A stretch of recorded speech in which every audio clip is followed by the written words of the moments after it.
Copas del Mundo, Juegos Olímpicos, escándalos en redes sociales. ¿Es el Francia-Argentina una rivalidad seria en el fútbol de selecciones o es algo pasajero?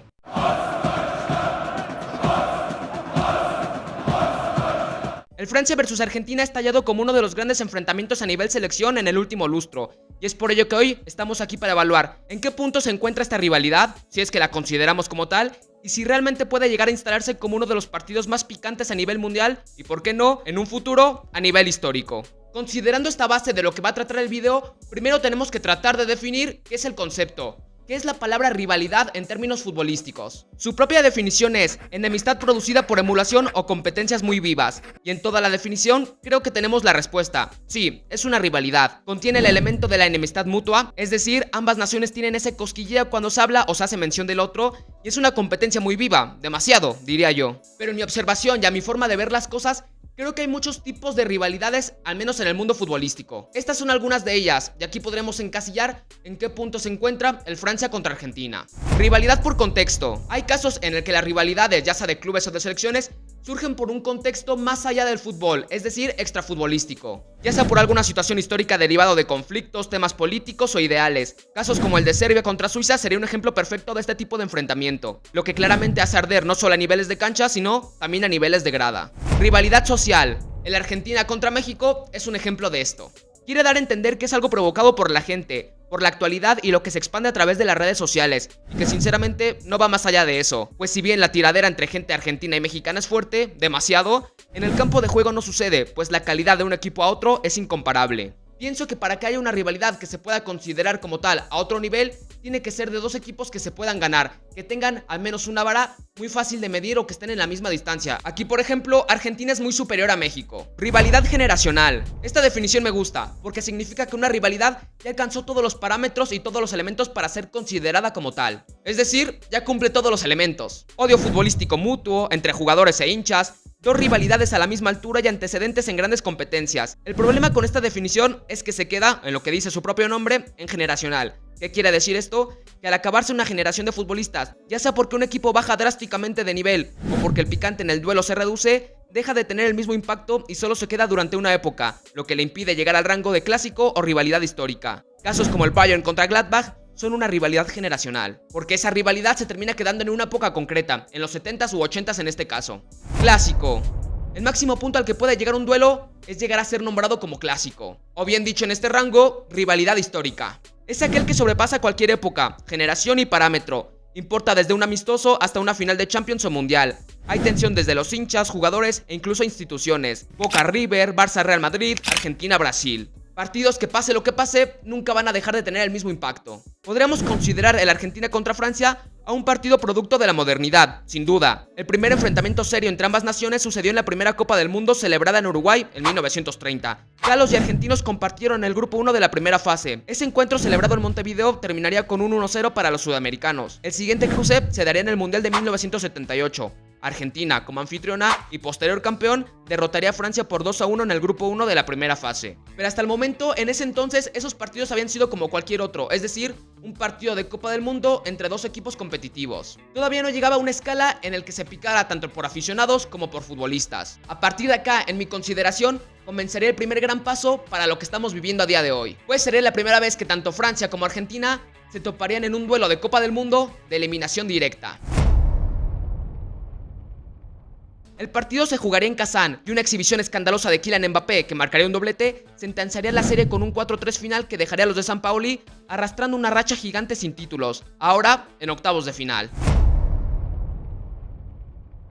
El punto de ebullición, a mi manera de verlo, fue en aquella final del Mundial de Qatar 2022, sobre todo por el contexto y por cómo llegaban y las necesidades de los dos conjuntos. Argentina siendo colectivamente genial y necesitada del título, y Francia como la vigente campeona del mundo con un plantel brutal. Todos conocemos la historia, un 3-3 histórico que terminaría en penales y le daría a los argentinos su tercera estrella mundial. Pienso que este partido fue un punto y aparte, porque cruzó la barrera de lo intrascendente, pues una final del mundo queda grabada por siempre en los libros de historia. Y fuera del campo, esto terminaría por arder por una figura, por un nombre que fue principal tanto en 2018 como en 2022, Kylian Mbappé. En 2022 ya había hecho algunas declaraciones sobre el fútbol europeo y sudamericano. La ventaja es que aquí jugamos con rivales de mucho nivel. En Sudamérica el fútbol no está tan avanzado como en Europa, lo que muchos tomarían estas declaraciones como un menosprecio al fútbol de Sudamérica. Tras lo sucedido en Qatar y pre-Eurocopa y Copa América, Kylian daría de qué hablar nuevamente. Para mí, la Eurocopa es más complicada que un mundial, pese a la presión que hay en una Copa del Mundo, lo que muchos, de nuevo, lo verán como un complejo de superioridad. Hasta acá ya había cierto sector argentino y sudamericano con desprecio a cómo se manejaban o presumían los europeos respecto a sus torneos. Algo que quizá en esta etapa los franceses no lograban percibir todavía, cosa que en unos meses cambiaría. Argentina sería bicampeona de América. Lautaro Martínez se lleva otro título más para la albiceleste ante Colombia. La historia sucedió post partido, pues en el bus que llevaba a los campeones y en un live de Enzo Fernández, futbolista de la selección argentina, se escapó un fragmento de los jugadores argentinos cantando una canción en referencia a los integrantes del plantel francés.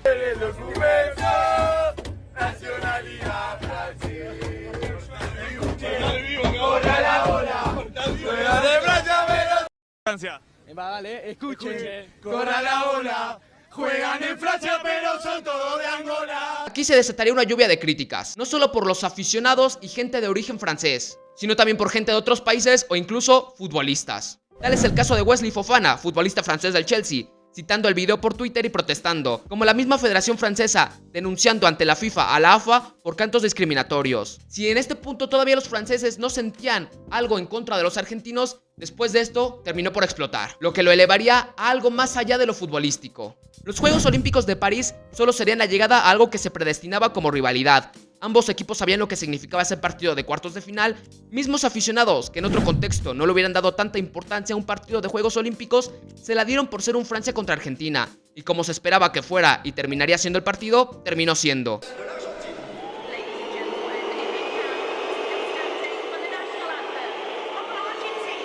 Tumultos, provocaciones, declaraciones, gente francesa abucheando el himno argentino, las redes sociales ardieron con insultos, más racismo e incluso futbolistas no presentes haciendo declaraciones. Tuvo de todo la victoria de Francia 1-0 sobre Argentina. Llegamos a este punto para poder evaluar si el Francia contra Argentina es realmente algo más allá de lo natural. Y a mi opinión, creo que sí. Y lo es porque tiene absolutamente todos los condimentos. Hay sentimientos negativos mutuos. Tanto franceses como sudamericanos sienten el deseo de ganarse entre uno y otro. Cuando lo hacen, se encienden emociones de todo tipo y por ambos lados.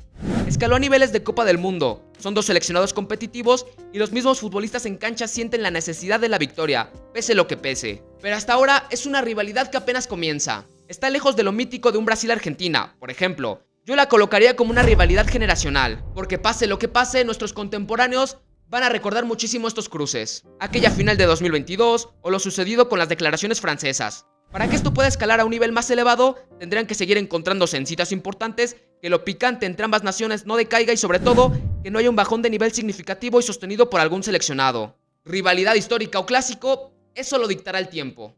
Pero bueno, ese es el análisis que yo tengo sobre este Francia contra Argentina, sobre lo que se ha venido desatando en los últimos meses, años, entre estos dos seleccionados, dos potencias mundiales que, como bien digo, se encuentran en esa etapa de rivalidad generacional. Pero quiero que tú en los comentarios me digas si tú piensas que esto puede llegar a ser una rivalidad histórica, si crees que es algo pasajero como una Argentina-Inglaterra, o que si bien puede llegar a lo que puede ser una Argentina-Brasil, obviamente sin tener su historia y su cantidad de años. Pero pienso que es una rivalidad que por cómo se está llevando, puede ser algo que se sostenga durante el tiempo. Pero sin más, sígueme en redes sociales, suscríbete al canal, activa la campanita para estar al tanto de todo lo que estamos subiendo y que me dejes más ideas para más análisis de todo tipo. Soy Mando Sanabria y como siempre, muchas gracias por ver y por escuchar. Chao.